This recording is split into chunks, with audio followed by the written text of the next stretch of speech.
Hey, I'm here with Sergio Angulo, and we're talking today about real estate. He's one of the top local agents, and he's telling me how he's getting his deals closed, one, and then we talk a little bit about NAREP, what's that, and what he does as part of that.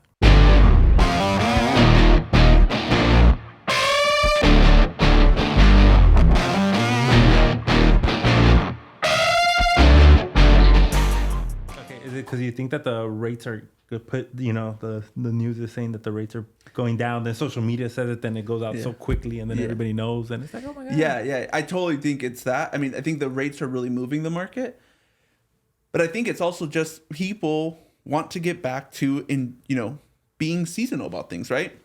To just enjoying the holidays, for example. I think 2022, 2021, before COVID, it's kind of going back to what things were before COVID, right?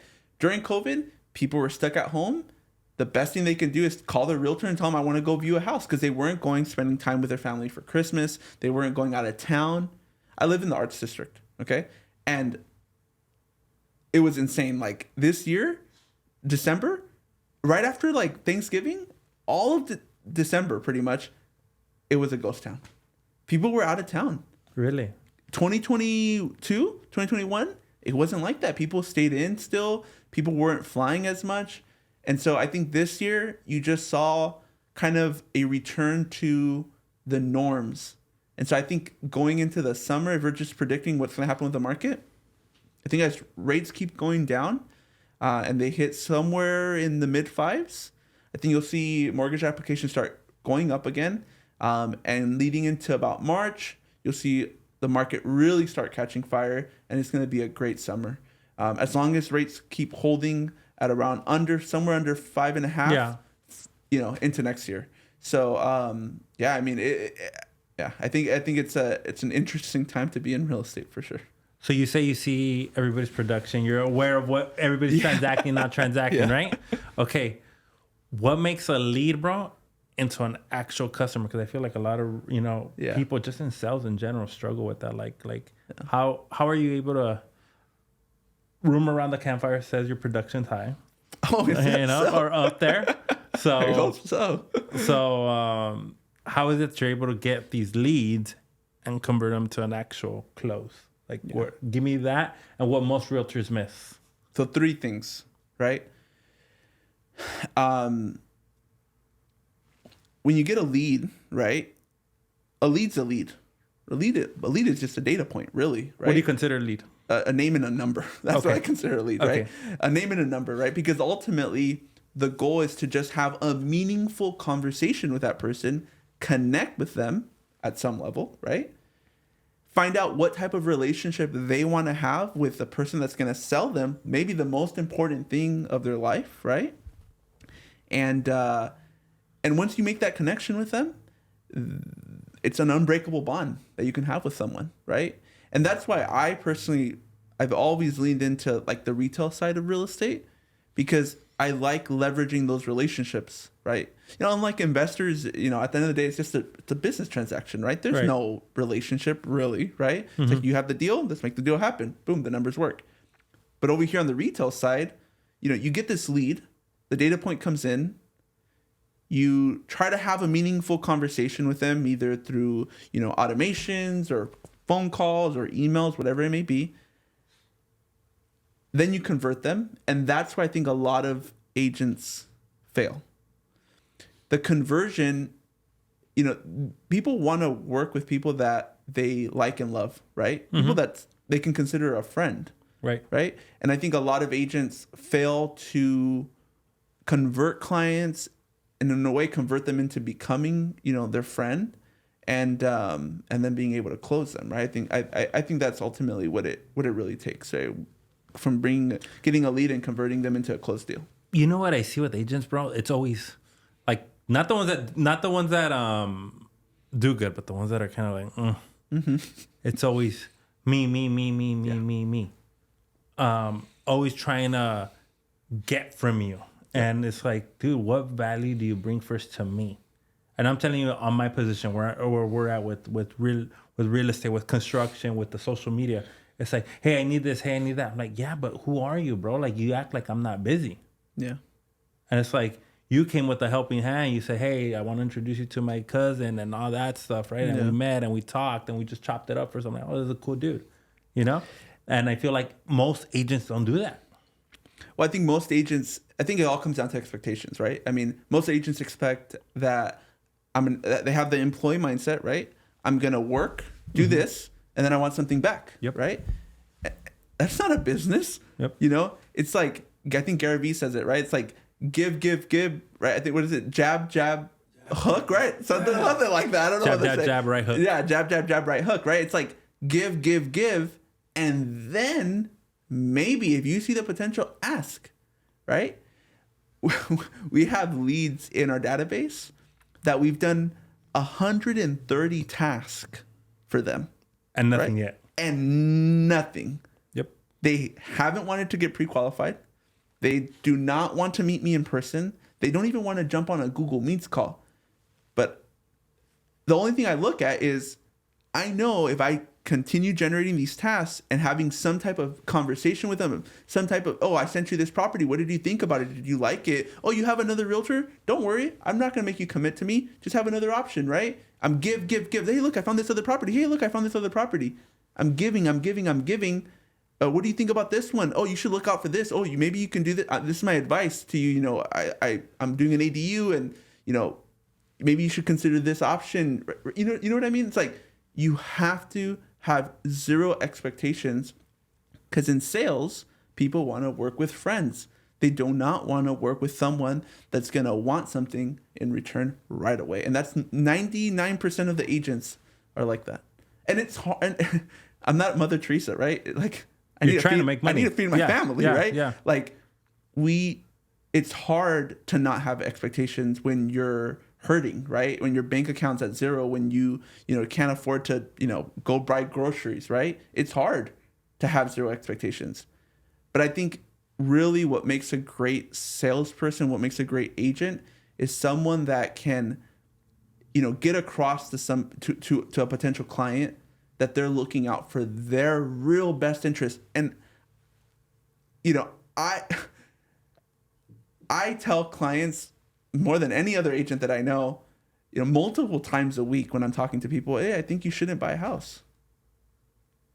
I think you shouldn't buy a house. Why? Because I'm being super honest with them. Why shouldn't I buy a house? Maybe they're not ready for some reason. I'm telling them my opinion. You're going through a huge life event. Something is wrong. You're not positioned well yet. You don't have the right budget set up. Maybe you should consider saving a little bit more, right? Yeah. Maybe, whatever. You're about to retire, right? Like I had a client a couple of weeks ago. They're going to retire in 2 years. They bike to work because they had a stroke a couple of years ago.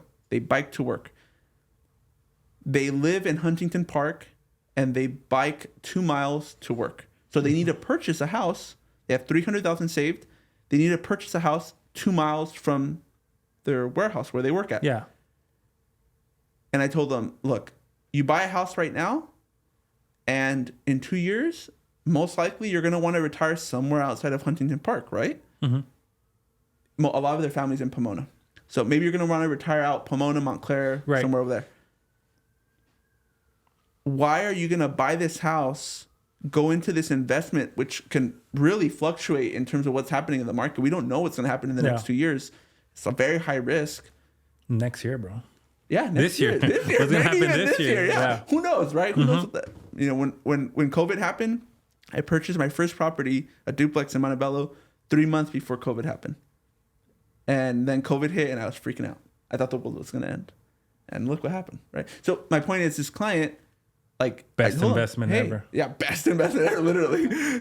Money signs. This client, I tell him, hey, you shouldn't buy a house, Why? Because I'm looking out for the best interest. I think with sales, bro, what creates a great salesman is a great marketer. And what I mean is, like, being a truthful marketer. Yeah. A lot of guys will try to, like, sell you smoke and mirrors. And I'm like, hey, if you don't have financing for an ADU, don't even call me to go out there. Like, I'll tell you what you need to do before you actually have a bunch of guys show up. They're all going to try to sell you. I'm not going to try to sell you. It's like, you got the money, cool, let's roll. You don't have the money, go keep looking. Yeah. Or do what Go you need find- to do yeah. to get situated. And I feel a lot of guys are just trying to sell.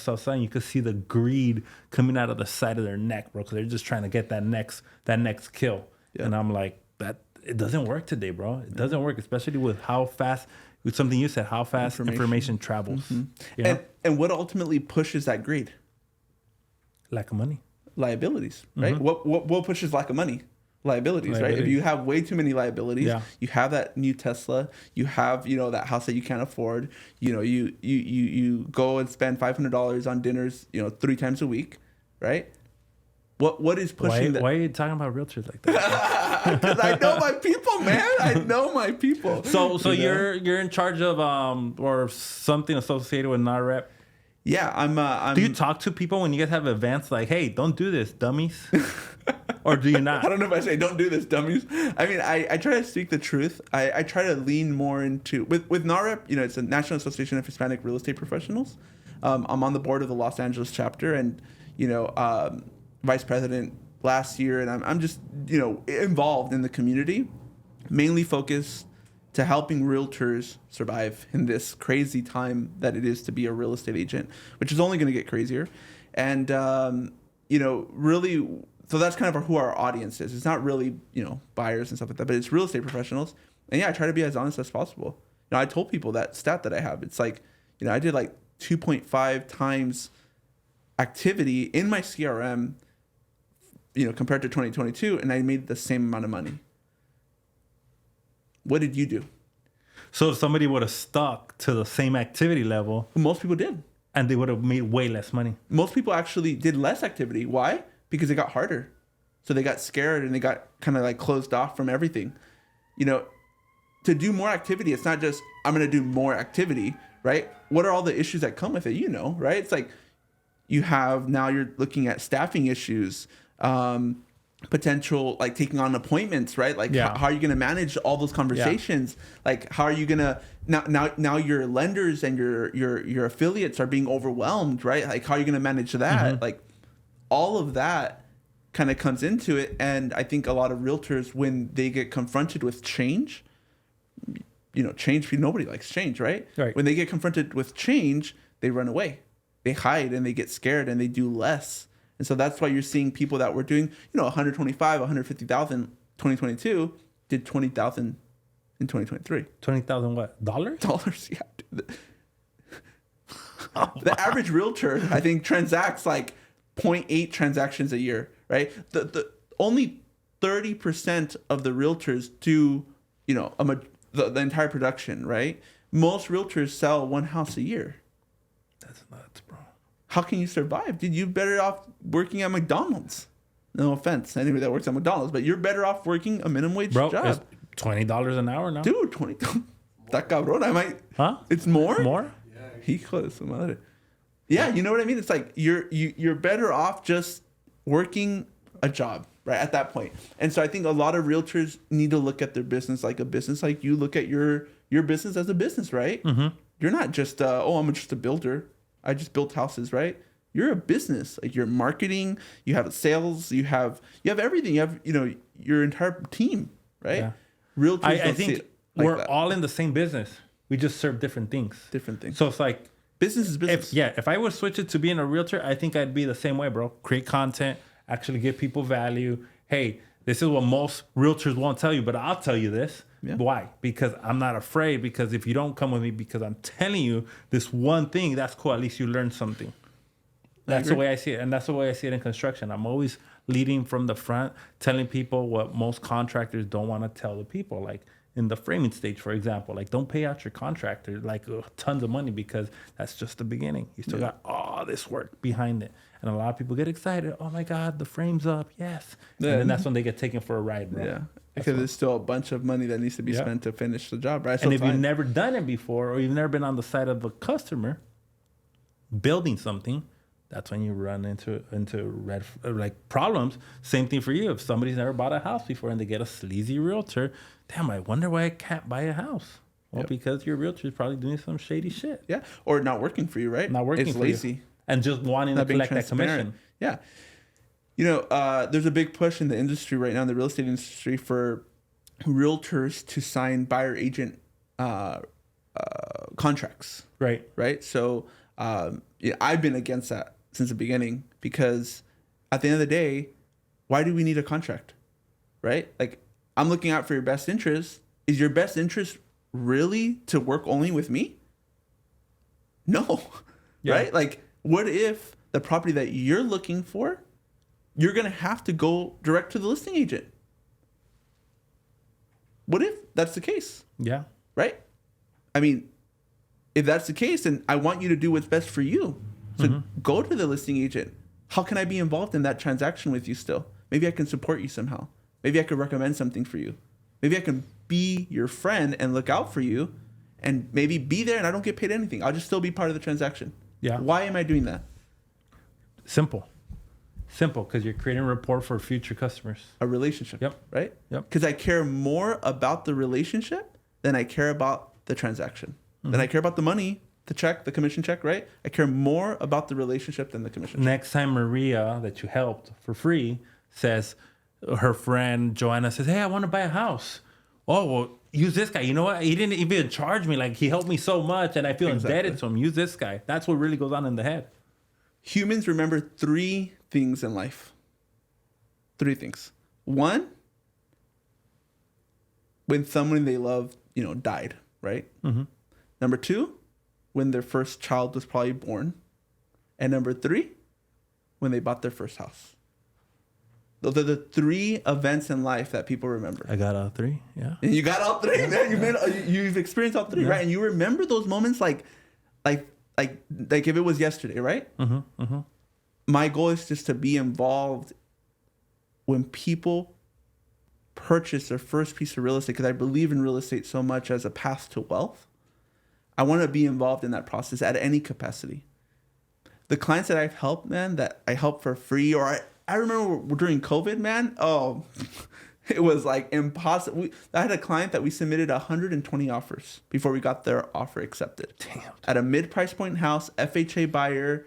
They had just enough money to be able to buy the house. The house could not be a tear down. It had to be at least livable. So wait, it was 120 offers you made to 120 different houses? 120 offers to 120 different houses. We had to view all those houses. Now, what's the average, bro? Like, let's say 100, now I have assistants and teams. But no, but I'm just saying, right how many houses do you guys have to go see till you guys get an offer accepted? 10 to 15 houses. But keep in mind, that's because now I work with clients with more money and stuff like that. But I'm talking about, this was a buyer that had down payment assistance. They had $10,000 in their bank account. They made good money, but they were only able to save $10,000. We used a down payment assistance program in the county where they got $85,000 in down payment assistance. Plus, they used an FHA loan. And this was a time where people were waiving all their contingencies. So you buy They were everything, right? We had to go through so many offers. Long story short, that client, I helped them so much, man. Once we got to the closing, the interest rate went up, so they had to buy the rate down. I helped them out with, you could just imagine, right? Yeah. That client recommended me 10 family members. One of them won a settlement with their employer, got $3 million, bought 3 houses, $1 million each, within the first 20 days after they got the settlement. They bought some apartments, a house for them, and a house for their mom. Damn. And this client, I spent a year and a half working with them. I made at the time, maybe $4,000. If you did the math, the amount of hours I spent, I was getting paid maybe 75 cents an hour or something like that. Something crazy. It wasn't worth it, right? Most realtors would say... But you're thinking about your brand, bro. I'm thinking about the relationship, my brand. I want to connect with that person. I want to be there for them, right?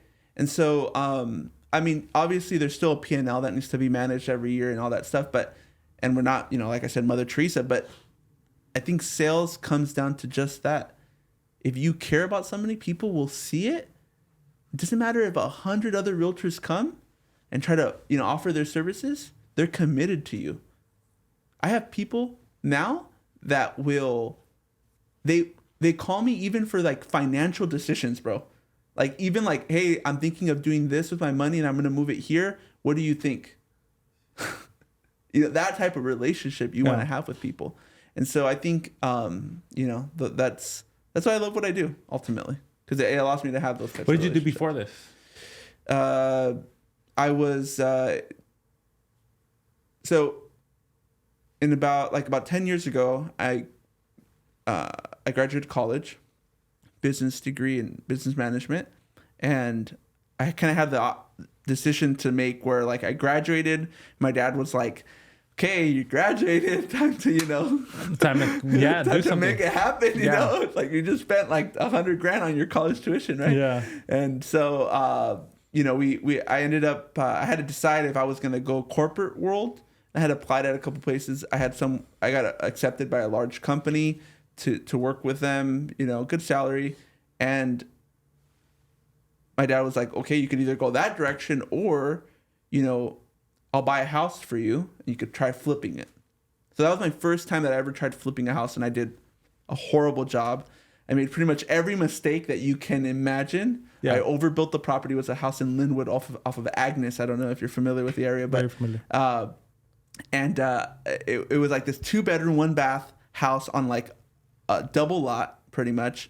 And I built the entire other side of the lot, created a 2,000 square foot, 4-bedroom, 3-bathroom, huge open floor plan, new construction. Like we added 2 extra bathrooms, right? Cemented the whole backyard, and we broke even at then. We didn't make any money. I think we got it for like $280, and we put like, I don't know, like 200 something into it, sold it for like $520 or something like that. And I sold it for sale by owner. So I didn't want to pay any commissions because at the time I didn't have my real estate license. And yeah, I was at the project every single day for 6 months, and I just learned how construction works and how to manage a team, how to pull permits, how to do city inspections, all that stuff. And then I was hosting the open houses for sale by owner, and I just like really liked talking to people, connecting with them, hearing their goals, especially like Latinos. They're like, just starting off. Maybe they've been renting their whole life and they want to buy something. So I really enjoyed that, and then got my license. Decided to go all in on real estate, and at the same time, I took over all of my parents' properties. And I started managing them for them, all their units.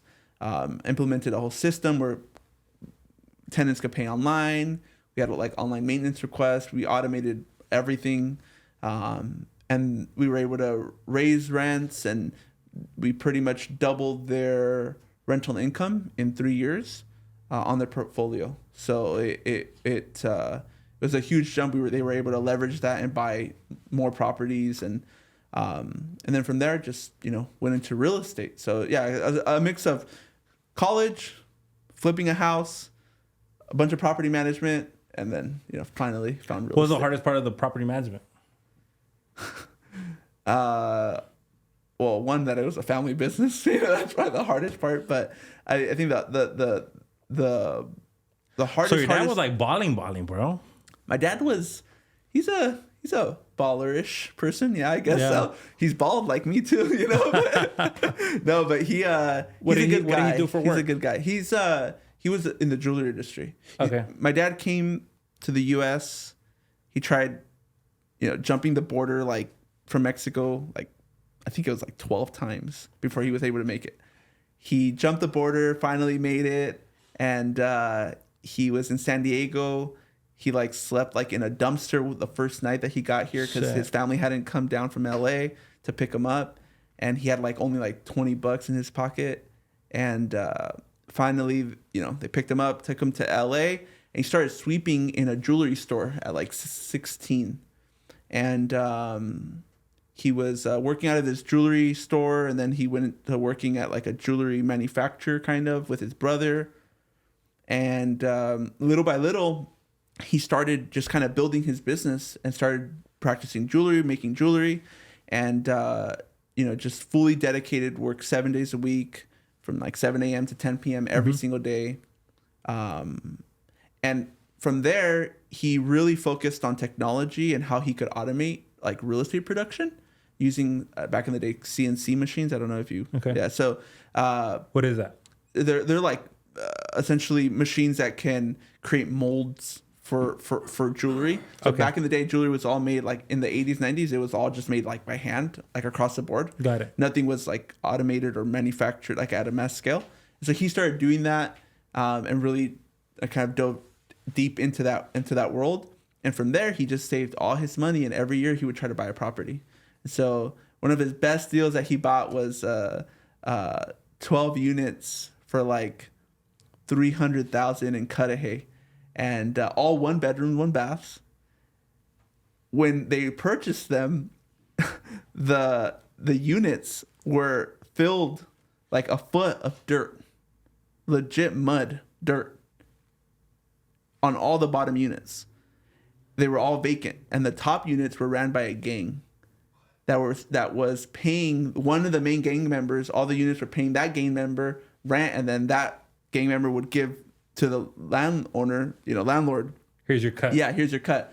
My parents had to go in there, fix all those problems you can only imagine, right? Yeah. They purchased it for like $500,000, I think, and they were like collecting like $250 in rent from each unit. Right now, those units go for $1,850 each.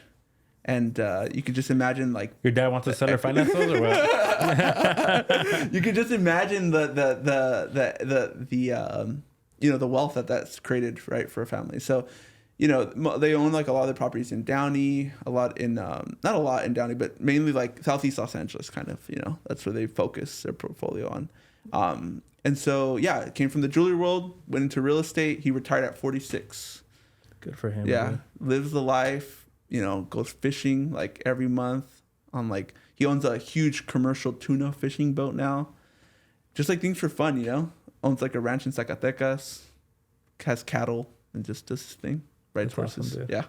That's awesome, dude. So, are you trying to ride horses too? I don't know, man. I don't know. I think I'll fall, but no, I guess my goal is to kind of follow in those footsteps, At least you have the roadmap, bro. That's good. A lot of people don't have the roadmap. And I think now it's crazy because we have social media, we have this, but like your dad, like how the hell did he have the wherewithal to actually buy a house, buy another house, rent it out? Like even me growing up, because Facebook came out, that was like the new that was the only social media, right? You had MySpace and Facebook. Nobody was talking about real estate, bro. Everyone was like just trying to see their aunt's picture for her birthday party or whatever. or those little like images that they would make with like a bunch of letters. Remember back in the day, like I don't know, it was like icons, right? Yeah. On MySpace, I remember. But nobody was talking about real estate, bro. Now real estate's like a normal conversation. Entrepreneurship is a trend. Yeah. So I'm like, dude, how did your dad or even like JR, like how did they have the capacity to see this already, and it wasn't even talked about? That's the crazy thing to me. I think it comes down to just like, it's simple, right? It's not that complicated. It's just save money, buy a house. Save money, buy a property. Save money, buy a property. Like, it's a simple concept. It's a very simple lot of concept. people make it super complicated, right? I think overcomplicated it for a reason. They try to leverage it and sell, courses and stuff like that, right? But like, I think it's just a simple concept. You're just buying property, holding it, and not selling it. Yeah. For as long as possible. Yeah. And only sell it if you're going to buy more property, right? And so, yeah, I mean, So with the money you sell on the real estate side, you're buying properties for yourself. Yeah, buying properties for myself. Because how can I sell something that I don't own, right? Most realtors don't even own their house. Yeah. How are they selling houses to people? So yeah, I buy property, and then the last like couple months of the year 2023, I did some fundraising, and I raised some funds to be liquid to be able to then buy properties as well. For flipping, yeah, and trying to do the BRRRR, but mostly I'm sticking to flipping still, just because it's hard to find BRRRR deals. There are some out there, but I think you have to go super direct to seller. Wholesalers are not going to give you a BRRRR, so they'll take it down themselves, or if it's that or good fat wholesale fee. Yeah, exactly. Or they'll take such a fat wholesale fee that it doesn't even, the numbers don't make sense for a BRRRR. You need at least 20% for it to be a BRRRR. Mm-hmm.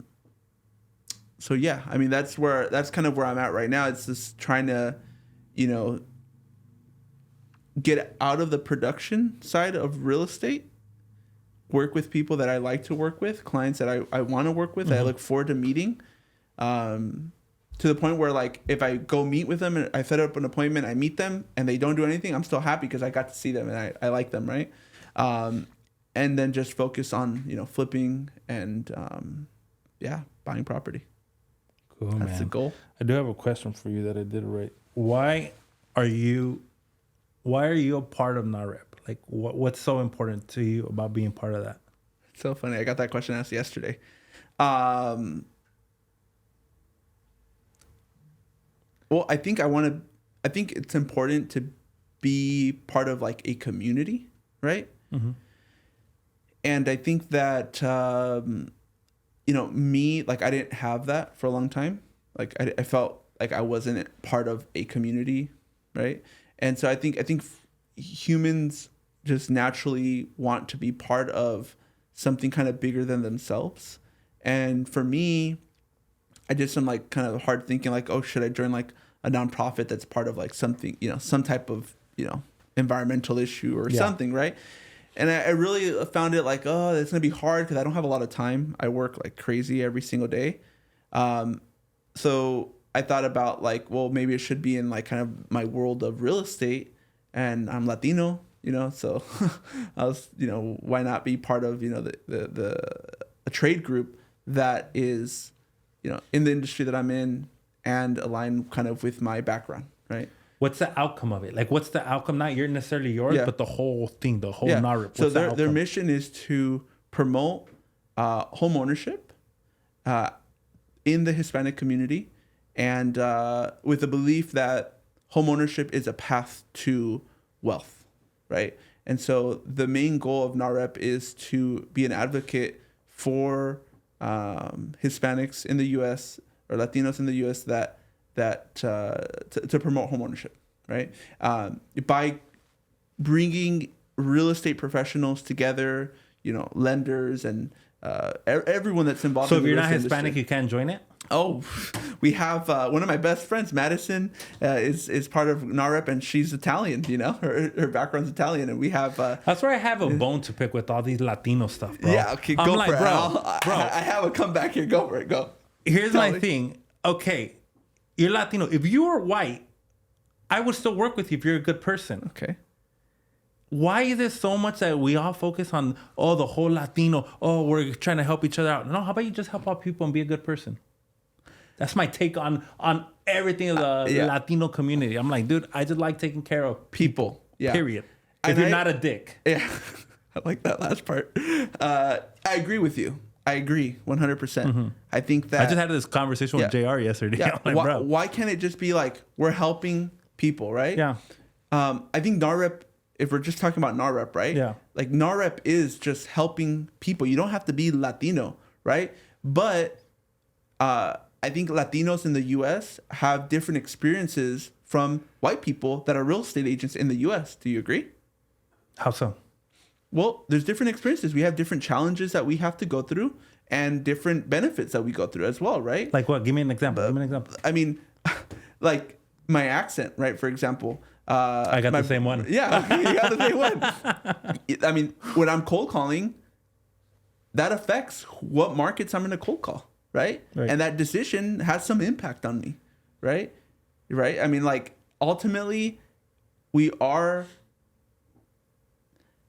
I think to say that there's been a big push for a long time that there shouldn't be these, you know, even like in colleges, you shouldn't have like the African American, you know, club or the like, I went to school up in Burbank, and you know there was the Armenian club, right? And like you know the big push like, oh, we shouldn't, you know, segregate people like that in these clubs. But it's not that. It's not that you're closing people off. It's actually that you're bringing in cultures together. People that experience the same things, you're bringing them together to have a conversation, right? About what I'm going through. So hopefully that can help you, right? Mm-hmm. Someone that maybe also has gone through some of the things that I'm going through being Latino, right? So yeah, you don't have to be Latino to be part of NAREP. You could be, you know, any ethnicity. It doesn't matter. But I think we should still be able to say like, yeah, we go through different things, and this trade group helps us come together, right? Aside from that, I do hear you out. Like, I think people do, brand themselves as like, bro, I'm Latino and I want to. Here's what I see in the construction world. Yo le ayudo a mi raza. The first motherfucker that says that is the first one screwing you over. Yeah. Always, all the time. And it's always, yo le ayudo a mi raza. I always help the 60, 70-year-olds. Those are the people that are always taking advantage of people, dude. So I see that, I'm like, I get disgusted by it because I know what happens in my industry. But that's in every culture. That's not just in Hispanics. You talk to any other culture, there's the same issues. I help my people. I help my people. I hate it. And ultimately, there's you should look out for something there. If someone's saying something like that, right? But I think that. But then that gets mixed in with like Latino branded companies, and it's like it's a blend. And you're like, well, what is it? Are you guys trying to help my people like these guys? Yeah. Or are you guys really just like trying to help people? Yeah. And you don't know. So it's like to me, hard. It's like. You eliminate it all. Me personally, you eliminate it all. That's why it's like, okay, I just help people, period. I think it's you shouldn't eliminate it. That's why I disagree. I think it should be a balance, right? Mm-hmm. And I think that ultimately trade groups have been around since the beginning of our nation, really. Right? And there's a reason why.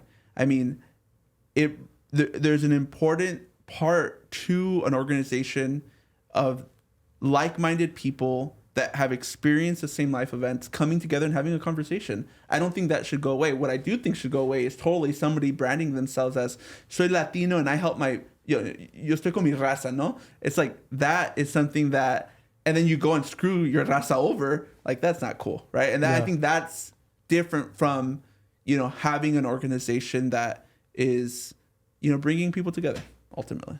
So if you're another ethnicity, you can still join. You can still join. Actually, I think Title Man Dan, shout out Title Man Dan. He's not Latino and he's in the industry, and he, I don't know what ethnicity he is, but he's definitely not Latino. And so he's in the business. He's part of the organization. Yeah. So anybody's welcome, and it's one of those things where culture and entrepreneurship kind of all come together, and it's a nonprofit ultimately, right? So we are helping people. We have grants and things like that to help families, get into homes. I think I'm part of it, bro. You are? Have you signed up? I paid a fee once. February 1st, we have our inauguration for our board. So come on and join us. I'll get you a ticket. Yeah, I paid a fee when JR spoke at the one over here in what's it called? It was like in Whittier, bro. I guess there's one in that area. Oh yeah, Mesa. I think he spoke at the Mesa one. Yeah, maybe. Yeah. Oh, at a golf course? No, it was at a hotel. At a hotel? Yeah. Hilton. You were like on vacation. Oh no, you were there recording, bro. Yeah. I thought you were like on vacation in Poland somewhere. Yeah, dude. So that's my bone to pick with that. Let me see. I like that one. That was a good one, man. A good conversation. Bro, wait a minute. I have one for you, actually. Go ahead. Ask away. How the hell do you come up with these questions? Let's talk about that for your podcast. Like, do you like, how do you come up with questions? I guess, for a podcast. I mean, what's the process? What do you go through? Things that I personally want to know. Oh, okay. So it's like, do you think about the audience at all? Like, how are they going to interact with that? Do you try to like look for things that are kind of like touchy subjects? No? Touchy, but they're subjects I really care about and I'll speak about. You get me? Like I personally don't think we should be separating by race, because we're the United States. We're one country. So what happens? We segregate and then we're always divided. Yeah. Divided, they fall. Yeah. It's interesting because I think a lot of people that have podcasts and do social media content, they like look for those things that are trending or just it's like not trending for me. So bro. you're really like, you actually. I have my American flag before my Mexican flag. Well, me too. Like Same too. Same. I'm here. American, bro. I'm not Mexican. But I like. And people get offended by me saying that. Like, you're born here, you live here, bro. Yes, you have Mexican heritage. Yeah. But this is where you were born, bro. You don't go to Mexico. You go to Mexico. What are your cousin and all of them gonna say, bro? You see when your cousin came here, bro? They run circles around us in Spanish, and I speak, I would say, pretty fluent Spanish here. Yeah. But he'll run circles around us. Yeah. Why? Because they're Mexican. Because he's a Mexican. Yeah. You know? Agreed. So the questions that you come up with, and there are actual questions that you care about when you're asking your property. 100%. I think a lot of people that, like I said, they come up with things that are going to create controversy, you know? So that's cool. I mean, it's good to know. It's going to create a viral post, right? Controversy, because half of the people are going to be like, oh, you're full of shit. You're Mexican, you beaner, right? And then half of the people are going to be like, oh, yeah, you know what? You're born here. You're American, which is true. But my perspective is like, even when your dad goes back, when my dad goes back, bro, they know he's from here and he was born in Mexico. Yeah. So it's like, all your family's here. Everything's here. But we all still want to claim, hey, we're 100% Mexican, which is true. You are. Your blood's Mexican. Yeah. But I think you're more Americanized than anything. How was it at home, bro? Was it like Mexico inside your house and then America outside your house? Yeah. In my house, only Spanish. You could only speak Spanish. Yeah. And then, then you're going into these two different worlds, right? You're interacting with like, and then that's the hard part about, I guess being first generation, right? It's like you're at home, it's one thing, but then the outside world, it's like something completely different. So, that's exactly how it was. It's like the little Mexican flag inside our house. I think one of our neighbors had which was actually a builder. He it was like a contractor. He would hang like a Mexican flag outside of the house, and all the neighbors would like. This is like early 2000s. All the neighbors would just like hate on him. There's a lot of white people were still in Downey back in the day. Not anymore so much. I just think we're American, bro. First, I agree. I agree. So do you feel some type of way about your accent? I think so. I mean, I think my accent has made me who I am, right? Like, to a certain extent. I think actually, correction, I don't think it's so much my accent. I think my vocabulary, right? Like, I think growing up in a, kind of Hispanic household, and then like just, your vocabulary is a little bit different, right? Than your maybe friends that grew up in a white family, right? So I think that's like more than anything, like that has had some type of impact on me. I, tried kind of working with that by reading books and all that stuff, but nonetheless, it still has an impact on you. What words you use, what words you decide to use, especially with clients. Actually, especially with like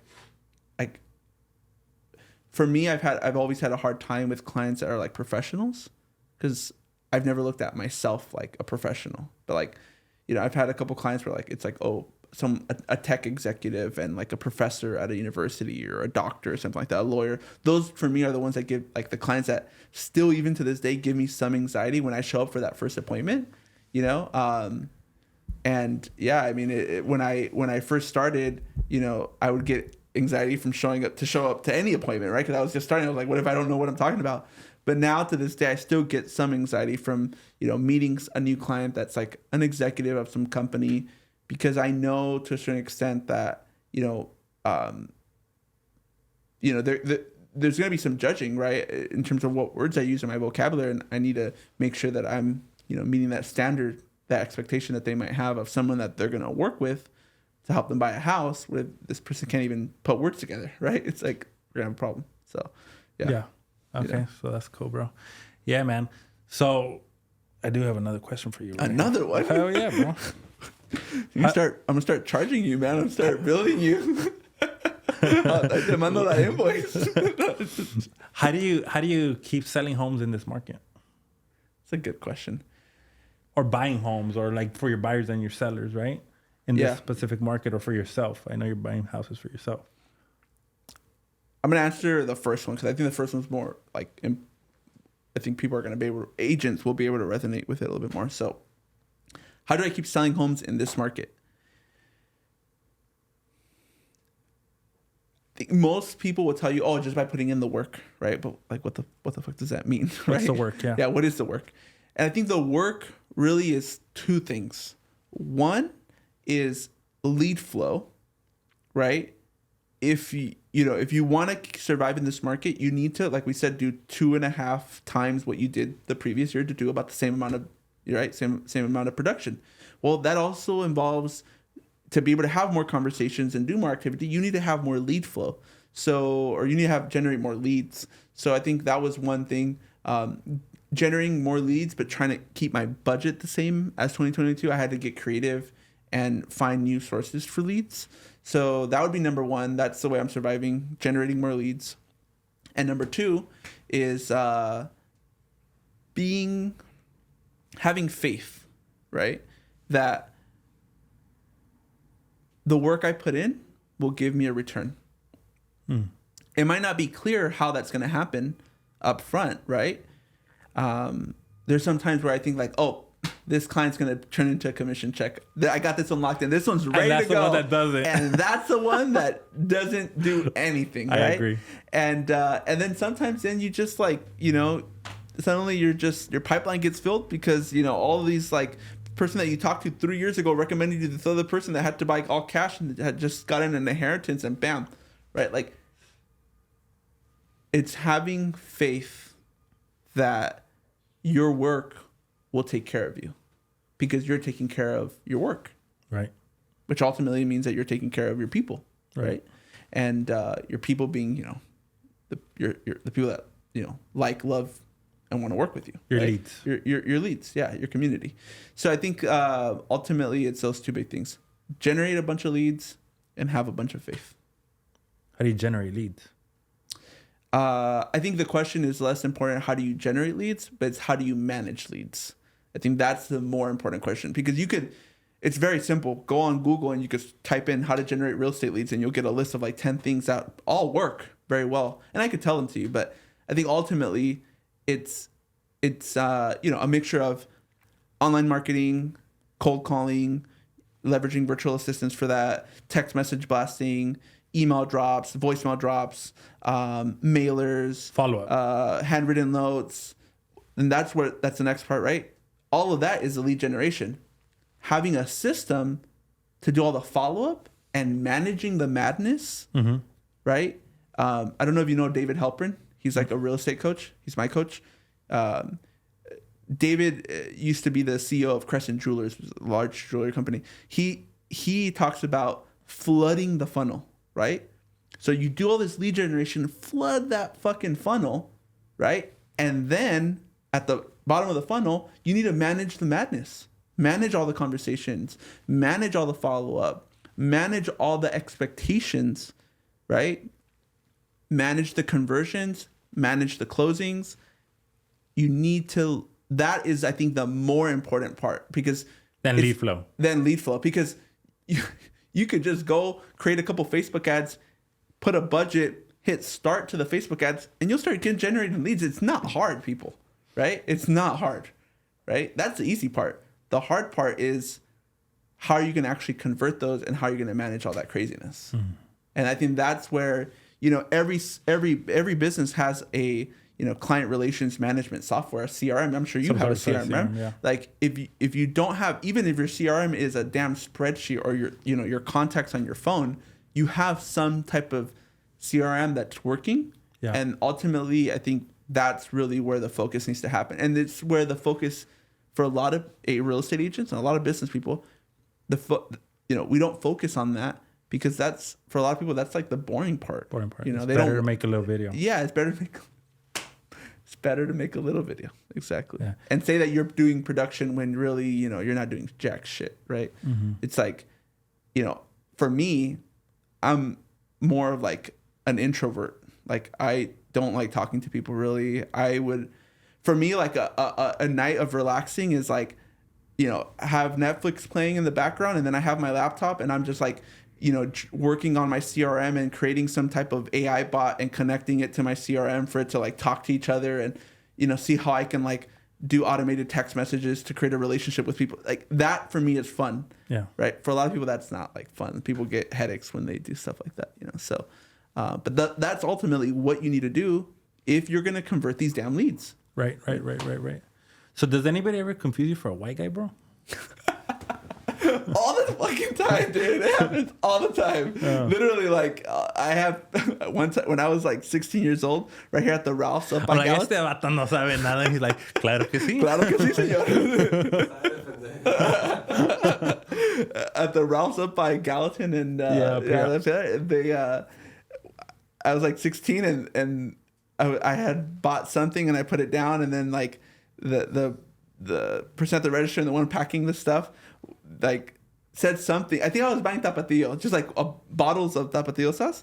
And then like she was like, este güey no sabe ni come chile, quién sabe qué. And then I just didn't say anything, and I got to the register, and then I was like, "Hola, cómo estás?" Oh. And bro, her face turned into like, she was like, she didn't honestly, and we didn't say anything the rest of the conversation. I checked out and I bounced. You know, it's just like her face turns like pale. And you asked me how I ask these questions. Like, shit, I want to know. I'm sure they could be there for a white guy, bro. I'm sure that thing had happened already, bro. Yeah. Do you have any questions for me? You know, if any. Yeah. I mean, I guess one thing, like, how did you go from, you know, being a trainer, right? Because you weren't my trainer when I was like, I think I was like 14. Mm-hmm. You weren't my trainer, but you were the trainer next to my trainer. So I would see you at 24 hour, right? It was 24 hour? LA Fitness. LA Fitness. There you go. Yeah. How did you go from that world, an employee essentially, right, to, I mean, a well-respected contractor in, you know, Los Angeles? Obviously, That's a huge conversation. But I'll give you the quick highlight. So I was a trainer there. Yeah. I started taking clients on my own. The manager found out I got fired. Wow. Yeah, so we started working out of the park. So you were taking clients on at the gym, and that wasn't okay with them, right? I would say not the clients I was working with, just new clients, outside the gym. Oh. So they didn't like that. They were like, "Hey, you're stealing," basically, right? Wow. So then from there, I continued at the park. Just at the park, like, hey, we're 5 o'clock. All right, I'll see you there at 5 o'clock. From there, we opened up the first gym, which was right here, right across the parking lot. Yeah. We opened up 5 more.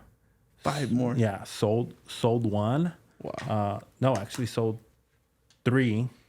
I helped some people open up gyms in Houston, different places, right? Wow. So I was helping people open up gyms, but I always fell in love with the marketing and the build. Marketing and the build. My dad was always in construction, so it was always, I just had like how you say, like the marketing, the sales. I love that shit, right? Yeah. And I enjoy the build.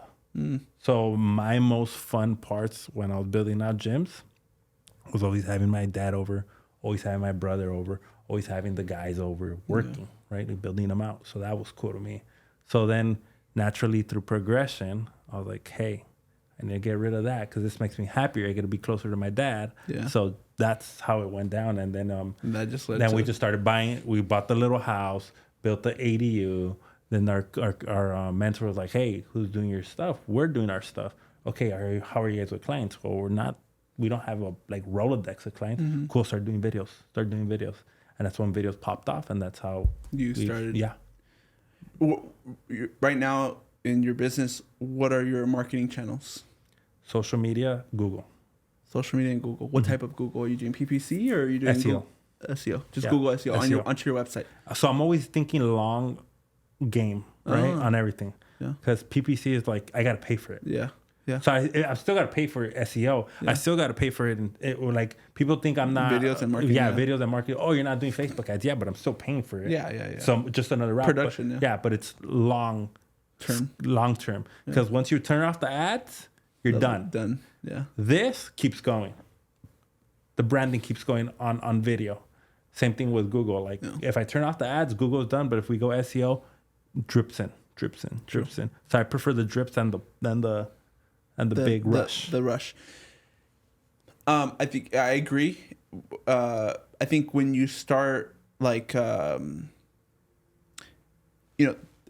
think to scale to like the next level, I think ultimately there does need to be a balance between the two. I agree. Right. Because that's how we scaled the gyms, bro. Was all through Facebook ads. Oh, that's when Facebook ads really. So I'm very, very well versed in Facebook ads. But I know if I, once again, going back to the funnel, if I start running Facebook ads for this, I'll destroy the funnel. Yeah. And that's the worst thing that could happen. Yeah.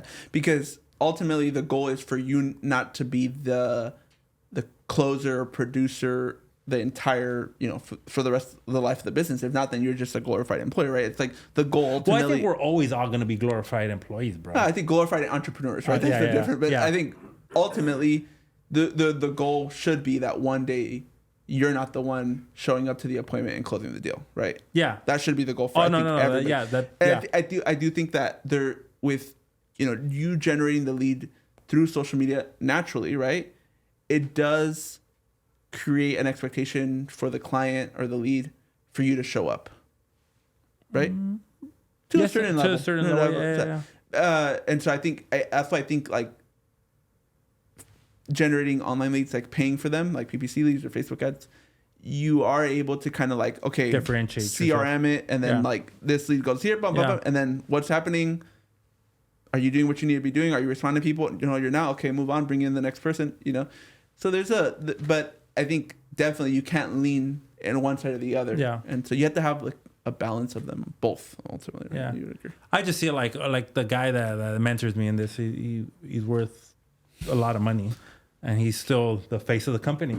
And it's just like, until you don't like it anymore, then stop doing it, you know? Yeah. But it's like, that's another way to look at it. Yeah, I enjoy it. I don't see it like people are like, oh, how's work? I'm like, I don't feel like I'm ever working. Like this, yeah. To people would be work. To me, it's just like, hey, I'm just chatting with this guy. I maybe know him a little bit more. Now he maybe knows about my world and my brain a little bit more. Yeah. Now I know he's not white, you know? so that's kind of like, you know, it's where I see stuff at, and that's how, going back to everything, that's how we made the shift, bro. And even we went from heavy paid ads to now on the extreme other side, you know? But even when we start coaching contractors, I know I'm gonna have to turn on the ads, bro. I just know it. Yeah. There's no way. My brand's not gonna be able to float me contractors. Yeah. I gotta run ads to contractors. How for someone that is trying to elevate their social media presence, and you know, now we're post COVID, right? So reels are not doing the same thing. Yeah. Where do you think there's opportunity? Where should you focus on in terms of content, generating content and things like that to actually get a lead? Because if you do something for, you know, a year and you don't generate jack shit, the likelihood that you're going to keep doing that is if you don't generate after a month, bro, I think it's hard. It's hard, yeah. Yeah. I think just giving the nasty truth of your industry. Being super honest. Yeah, bro. Like, here's what most fucking realtors do, and here's what I don't do. Here's what most contractors do, and maybe not what I don't do, because then you don't want to put yourself on a pedestal. Yeah. But here's what most contractors do, and you should be careful of this. And that's what you should look out for. Yeah, and this is a video you'll make because you're like, oh man, what do I not know about what all the contractors are doing? Yeah. So then that creates trust, a conversation, and a conversation. Yeah. Instead of making a video, this is how to get pre-approved. The 3 things that you need to know to get Yeah, I get that. Here's what most lenders do that they don't tell you, but here it is. And yes, you're gonna get other lenders, other agents talking shit about you, which is fine, but they don't pay your bills. Very true. And if they're bothered by it, it's because they probably do it. Yeah. You know? Yeah. So good advice, man. Most of the people that talk crap on me, it's other construction people. Oh, really? Yeah. What's the story? Do you have a story? They're like, oh, you don't know what you're talking about, or oh, it's because, like I said, like, hey, here's the 3 toughest cities. Oh, it's because you guys don't know how to build. Okay, cool. Yeah. You know, little stuff like that. But it's just like it goes in one ear out the other, and then obviously you got to build tough skin because all your insecurities are going to be attacked. Yeah. Your lisp is going to be attacked. Yeah. Me too. Yeah. My ears are going to be attacked. Everything single thing about you. You're going to be judged. If you're overweight, you're going to be attacked. Everything, bro. So you just got to be comfortable with people talking shit about you. And then just keep it going. And some videos will hit, some won't. And just find out the ones that hit and just keep making more like the ones that hit. That go viral. So it's not that reels are dead. I just think they got in a little harder to go viral. Yeah. But once you find that video, let's say you have 5,000 views, 5,000 views, 5,000 views, and then you get one that gets 20,000 views, you got to figure out what you did in that 20,000 view video to recreate it. Maybe a different background and say the same thing. Maybe say slightly different things, but the same background. Like, you just got to play with different things. It, yeah. And it's like you think everybody sees your video. Like, oh, I only posted it once, and everybody sees it. Like, no, like I think, what is it, like 10% of the people actually see your video, people that follow you. So not a lot of people see your video. Probably even less than that. Yeah, what I have a hard time with is, like, you know, I look at it like a piece of art, you know, and not a piece of art. Like, I try looking at it like a book, social media, and so, like, I want my first chapter to be like one thing, my second chapter should be something else, and then I don't want to recreate the same thing. So I had like a video that got like 100,000 views like 2 months ago, right? And it was just me with one of the actors from one of the commentators from like Shark Tank in the background talking about the real estate market, and I was just like pointing. I was like that's interesting. I wasn't saying anything, and it got like 100,000 views. People were commenting on it. It was like, well, those are hitting a lot right now. Those like remixes or remixes, yeah, right? But should you have? So my question is, should I now go do more of those, or should I have like a kind of a blend? A blend? Yeah, the green screen's another one that's hitting right now. So you put the green screen, you put a news article in the back, and talk about whatever you're going to talk about. Yeah. For real estate, there's so many articles that come out. It's crazy. Yeah. So I'm like, why aren't more realtors doing that? But, to each But do you think I should do multiple of those? Just keep doing those? Or should I do a mix of like... A mix. Headshot, field shot, those, green screen. You keep repeating those. And, boom, boom, kind of and maybe like a podcast or whatever, right? If you're doing an interview somebody. So like even when we do a podcast or like when I did the conversation with your cousin, I've only posted once of your cousin. Oh yeah. One reel. Yeah. And then we have like 3 or 4 other ones, but I want to drip them in because then there's other people that just put it all at one time, and it looks tacky, bro. It's like, fuck, bro. Like you don't have anything else to talk about on this one person. So like your cousin's probably like, damn, why hasn't he posted more? But it's coming. It's dripping in. So we have more reels on the back end. Of so other things. People kind of forget about it a little bit, and then your audience doesn't get bored and unfollow you, right? There you go. So that's the mistakes that I made. I was like, when I had the podcast, I was just like, for a week, I was just like posting that one. No, because it looks like the same video, bro. And then people are like, well, I already saw it. What am I seeing? Why is he keep posting the same shit? Dude, we need to collaborate more, man. I'm like, I really want to get my podcast, like, really tight, like locked in and loaded and you got a guy right there. I know a guy. I know. Know someone that's good. I know someone. So your cousin, you think get me on JR's podcast? I wanna. I've never met him in person. Yeah, he looks like a cool guy. He looks like he like talks to a lot of different types of people. You know what I mean? Yeah, you guys should talk, bro. So your cousin, I see like a big dude in Mexico, right? In Mexico, like, So he does a podcast. He does the social media. He sells the courses. I think that the what's really cool about him is that like he's super transparent about like what he's doing, right? So he'll say it how it is. He's like not selling you something that is like just fluff.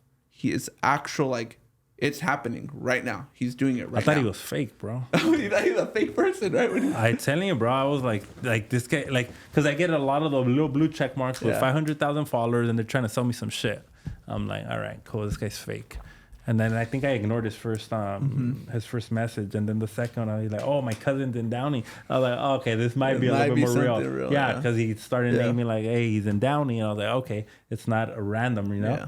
But it was just like, I ignored most of those messages for the same reason. It's really cool because like we're really close, and like he'll tell me like a lot of things like what he goes through. I remember when he had like 10,000 followers, and he was like, I'm gonna get. Or he had like 9,000. I'm gonna get to 10,000, and I'm just doing this, and then I see that kind of like everything that he's doing throughout the years, and it's pretty cool, man. I mean, to be, to make it happen in Mexico. He doesn't come from like a super rich family. It's like pretty modest family. It's like he is an example that with courage and just dedication, man, anybody can make it. Dude. If you can make it in Mexico, dude, you can make it anywhere. Dude, the high rises he's building and all that shit. I was like, dude, that's impressive. Yeah, and impressive. Just like, have you actually seen one in person? Oh yeah, dude, yeah? I go all the time. Yeah, they're. I mean, it's next level type of thinking, design, and the type of it. You think we have to go through problems here to flip houses and build houses and permits and all that stuff? If you knew the problems that they have to go through in Mexico, the guy has stories, man. I mean, just stories. I think one time they found some of them I can't even say. It's like crazy stuff. But like one time they found a huge sewer pipe, like as big as this room. Okay, humongous, going in the middle of the lot. That pipe, that huge sewer pipe, wasn't recorded anywhere in the city. Anywhere. Like, they didn't know that there was a huge ass pipe in the middle of the lot. A functioning pipe. A functioning sewer pipe. So he had to, now, thank God he did his numbers correctly, right? He had to, like, redirect the pipe on the side of the construction because they were building, like, 3 stories down to make parking, right? So they had to, like, reposition this whole pipe. But just think about, like, the It magnitude. doesn't exist here in the U.S. Like people know like where things are at. Like in Mexico, it's just like I like that. Vámonos, I like it. You know, it's like a free for all. You know, so it's interesting. It's just a different world, and so that's why I'm really excited for him to like come here, because I know with his like relentless and just like entrepreneurial spirit, he's gonna do great here. You know, Cool, man. be able to build big You guys stuff. need help with anything? I know a guy. Thank you, bro, for coming on. Thank you, man. Appreciate Thank it. you. Thank you for the invite. I appreciate it.